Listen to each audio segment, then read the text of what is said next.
Hello বন্ধুরা, শুভ সন্ধ্যা। সবাইকে আমার আন্তরিক শুভেচ্ছা। আজ আমি বানিয়েছি দই বড়া। দই বড়া কার না পছন্দ বলুন? আমাদের বাড়িতে সবার খুব পছন্দ। দই বড়া অনেকে চাটনির সঙ্গে খেতে ভালোবাসে।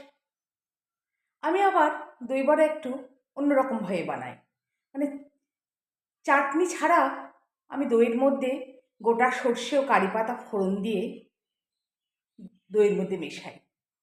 তার ওপর অল্প একটু ভাজা জিরে গুঁড়ো আর চাট মশলা মিশিয়ে দিই। খেতে অত্যন্ত সুস্বাদু হয়। আপনারা একবার বানিয়ে দেখবেন, চাটনি ছাড়াও দই বড়া কত সুন্দর হয়। এটা আমি শিখেছিলাম আমার হাজব্যান্ডের কলিগ মিসেস রাওয়ের কাছে। তো সবাইকে নমস্কার জানাচ্ছি। আপনারা অবশ্যই চেষ্টা করে বা খেয়ে দেখবেন।